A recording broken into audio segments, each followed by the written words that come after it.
Hello, welcome to the Rio Gaming Nexus YouTube channel. Make sure to like, share, and subscribe. Enjoy the video, and thanks for watching. It had been 6 long months since the city had to endure that forced choir practice under the control of Siren. You know, the kind of experience that leaves a mark? Alex Martinez had finally found a new, fragile piece. It's like he'd learned to dance to the Symphony of Ethelberg, which he once just endured. Now he was curating it, finding joy in the chaos. Mornings were his favorite. Picture this, he'd sit on his balcony, soaking in the city's noise, not to block it out, but to appreciate all. Those little individual sounds that made up the vibrant tapestry of life. Can you hear it? The rhythmic thump-thump of a basketball bouncing 3 blocks away, the gentle brassy sigh of a bus's air brakes, and the distant, string-like harmony of wind whistling through the cables of the Grand Avenue Bridge. He wasn't just a victim of the noise anymore. He was its most devoted listener, soaking in the symphony that was his city. It felt like a musical score, each sound and note contributing to the larger composition of life. But then, this Friday morning, something new and jarring tore through his carefully balanced world. It didn't start as a single note or frequency, but as 1,000. It erupted from every speaker in the city, all at once. Can you imagine? Car stereos, smartphones, storefront TVs, even the public address system at the train station, everything hijacked. The sound was a screeching, stuttering cacophony of digital refuse. It was like the shriek of a 90 seconds dial-up modem mixed with corrupted audio files, the frantic clicking of a dying hard drive, and the electric sizzle of pure data being turned into raw, weaponized noise. To the citizens of Ethelberg, it was agonizing. But for Alex, it felt like having his brain scrubbed with digital sandpaper. His helmet struggled to process all that input. It wasn't a wave. It was a storm of broken information crashing down on him.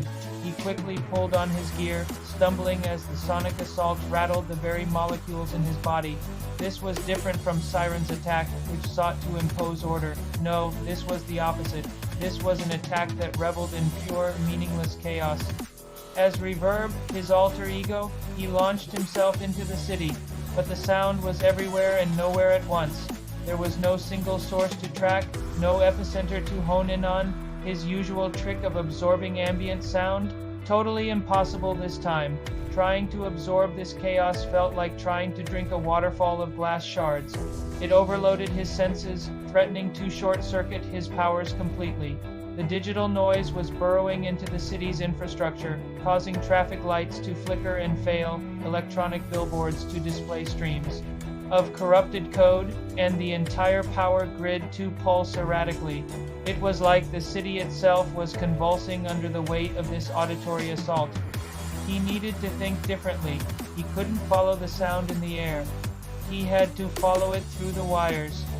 Closing his eyes, Reverb forced his senses to shift. He ignored the audible screech and focused on a deeper hum, the subtle, high-frequency vibration of data moving through the city's fiber optic cables. It was there, beneath the chaos, like a heartbeat pulsing through the veins of the city. He could feel the corrupted signal, a jagged and angry vibration racing beneath the streets. With determination, he followed it, leaping from rooftop to rooftop, his senses locked onto the digital ghost in the machine. The trail led him to the city's primary data nexus, a monolithic, windowless building downtown that loomed like a fortress. Inside, bathed in the cold blue light of 100 server racks, was a young man, barely out of his teens. He wasn't conducting with a baton. He was conducting with a keyboard, his fingers flying across the keys with manic glee. A cascade of corrupted code flowed down the massive monitor in front of him. This was Glitch, the architect of the chaos. "You can't stop the signal!" Glitch screamed over the din, not even bothering to look at Reverb. The future isn't analog whispers. It's a digital roar. Pure information, no filter, no meaning. Total communication. Reverb felt a surge of frustration. This isn't communication. It's a seizure, he yelled, creating a localized bubble of silence around his head just to think clearly amidst the chaos. Glitch laughed, a wild, manic sound that echoed through the data center. "You can't punch data. You can't make a sonic boom loud enough to stop a petabyte of information. I'm not in the sound, hero. I am the sound. He was right. Smashing the servers would cripple the city for weeks. A direct sonic blast that would just be absorbed and reintegrated into the data storm, making it even more chaotic. Reverb was facing a villain who existed as pure information, and he couldn't win by being louder or stronger. No, he had to be clearer. In that moment, a memory flickered in his mind, his mornings on the balcony, picking out the individual sounds of life. What was the opposite of Glitch's meaningless, chaotic data?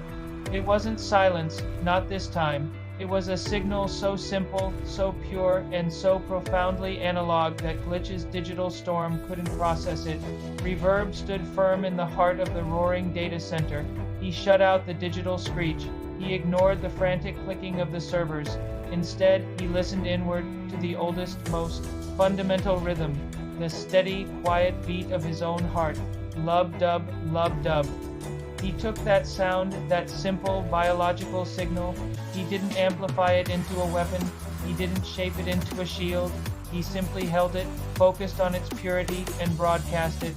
He pushed the clean, perfect sine wave of a human heartbeat into the room. At first, nothing happened. Then, the servers began to whine, like a wounded animal. Glitch's code, a complex language of chaos and corruption, had no protocol for this. The pure analog signal was like a foreign object in the data stream, a piece of information so simple and useless that it caused the entire complex system to stutter. The processors, designed to handle billions of bits of data, choked on the simple, steady rhythm of life. The screech from the speakers outside began to fracture. Glitch hammered at his keyboard, but the heartbeat signal was everywhere, a denial of service attack on reality itself. The monitors flickered, displaying his elegant code dissolving into error messages. No, it's inefficient. It's meaningless data. He shrieked, panic creeping into his voice. Lub-dub. With a final, deafening crackle, the speakers across Ethelberg fell silent. The data storm collapsed. The server racks spun down with a collective sigh, and the only sound in the vast room was the quiet, steady beat Reverb was still projecting from his chest, along with the frantic, terrified breathing of the young man now powerless at his console. Later that afternoon, Alex found himself sitting at a small coffee shop in League City, far from the towering canyons of Ethelberg. He held a warm ceramic mug, letting the comforting heat seep into his hands as he listened. The hiss of the espresso machine, the gentle clink of a spoon against a saucer, and the low murmur of a conversation. At the next table, these weren't just sounds. They were signals carrying small, meaningful packets of human data. He had faced the roar of a digital ghost and answered it with a whisper of life, and in the quiet aftermath, the simple analog world had never sounded so beautifully clear. Sipping his coffee, he reflected on the chaos of the morning. It was wild how something so chaotic could be silenced by something so simple. Life in Ethelberg was a constant battle between noise and silence, between chaos and order. But in that moment, he felt a profound sense of connection to the world around him. The sounds of the were like a balm, soothing and grounding. He thought about Glitch, that young man who had unleashed such havoc. Was he just a product of the world they lived in? A world that increasingly valued speed and data over connection and meaning? It was a question that lingered in his mind as he took another sip, letting the warmth of the coffee spread through him. As he left the coffee shop, Alex felt a renewed sense of purpose. He wanted to find ways to bridge that gap between the digital and the analog, to remind people of the beauty and simplicity amidst the noise. Maybe it was a small dream, but every heartbeat counted, right? He stepped out into the bustling streets, ready to embrace whatever sounds the city had to offer. Because now, more than ever, he understood that amidst the chaos, there was always a rhythm waiting to be discovered, and he was determined to listen. I hope you enjoyed this story video. If you did, make sure to leave a like and subscribe for more content. Until next time, stay safe out there.